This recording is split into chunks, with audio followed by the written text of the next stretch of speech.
আসসালামু আলাইকুম। আপনারা জানেন যে লন্ডনে একটা বিশেষ বৈঠক হতে যাচ্ছে ডক্টর ইউনূস এবং আ তারেক রহমানের মাঝে। এই বৈঠকটা নিয়ে নানান ধরনের ষড়যন্ত্র শুরু হয়েছে এরই মধ্যে। এখানে সরকারের ভেতরে একটা পক্ষ আছে, যেই পক্ষটা ২ দিকে খেলার চেষ্টা করে। এর মধ্যে সবচাইতে বড় গালসাপ হচ্ছে আসিফ নজরুল এবং মনির হায়দার। মনির হায়দার হচ্ছে পৃথিবীর সবচাইতে বড় ধরনের একটা মানে ভদ্র বাটপার যাদেরকে বলে, এই বাটপারির যদি পিএইচডি বা পোস্ট ডক্টরেট যদি করা লাগে তার কাছ থেকে করতে হবে। এত সুন্দর, এত ভদ্র, নম্রভাবে আপনারা বুঝতেই পারবেন না আপনারা কি বললো। ধরেন আপনারা আমার সম্পর্কে সে একজনের কাছে বাজে কথা বলবে। না, ইলিয়াস ছেলেটা কিন্তু ভালো, হ্যাঁ ছেলেটা ভালো, কিন্তু সমস্যা হচ্ছে ও মাঝে মধ্যে বিভিন্ন মেয়ে মানুষ নিয়ে তারপরে মদ খায়, মেয়েদের সাথে যখন মিলে তখন একটু মদ খায়। হ্যাঁ, কিন্তু ছেলে কিন্তু ভালো। কখনো ধরেন আমার কাছে যদি আমি যাকে পছন্দ করি না, আমার কাছে জিজ্ঞেস করবেন, আমি ডাইরেক্ট বলে দিই, যা বলা তাই বলে তারা দিয়ে হবে না। বিশাল গভীর জলের এক মাছ। এরা সব শেষ যখন কিনা সিটি কর্পোরেশনের এই যে গ্যাঞ্জাম হলো। আমি খুব দায়িত্ব নিয়ে বলছি, ইশরাক এই ধরনের ছেলে না যে সে, আপনি আপনারা আজ পর্যন্ত দেখেন না ইশরাকের এই চরিত্র যে জোর করে যায় তালা ভাঙবে, জোর করে যায় নিজেই শপথ নিয়ে তারপরে মেয়র হয়ে যাবে। এই চরিত্র ইশরাকের আপনি জীবনে কোনো দিন দেখেন নাই, এবার দেখেছেন। কেন দেখেছেন? এর পেছনে অনেক কারণ আছে।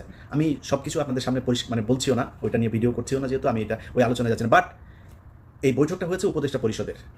ডক্টর ইউনূস নিজে চান নাই, কেন চান নাই সেটা আবার ইশরাককে পছন্দ করে না, বিএনপির কাউকে বসতে, এই জন্য না, এটা অনেক কারণ আছে। এটার লিগ্যাল অনেক ব্যাপার স্যাপার আছেন।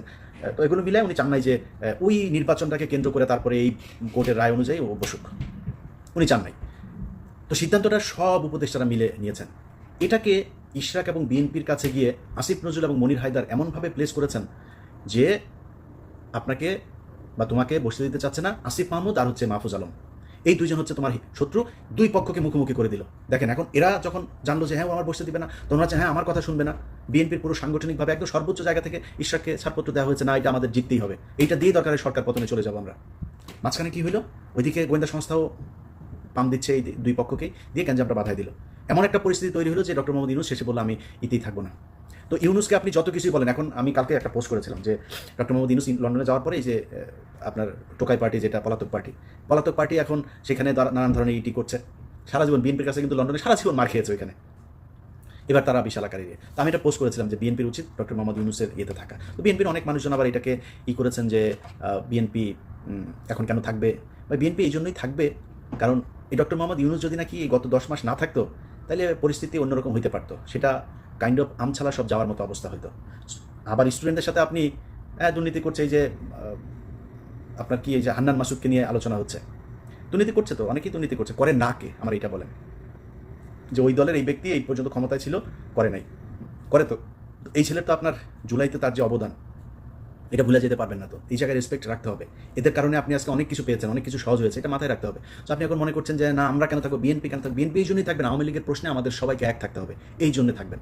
তো এটা নিয়ে বেশ হচ্ছে, এই যে দুই পক্ষের ভেতরে দ্বন্দ্ব তৈরি করে দেওয়ার চেষ্টা, এটা এই ইশরাকের সময় থেকে শুরু করে এই এখনও হচ্ছে। এখন নতুন করে যেটা হচ্ছে সেটা হচ্ছে যে তারেক রহমানের এই যে বৈঠক, বিভিন্নভাবে বিভিন্ন জায়গায় বিভিন্ন জনকে ম্যানুয়ালি এগুলো পুশ করা হচ্ছে যে এটা তারেক রহমান চেয়েছে।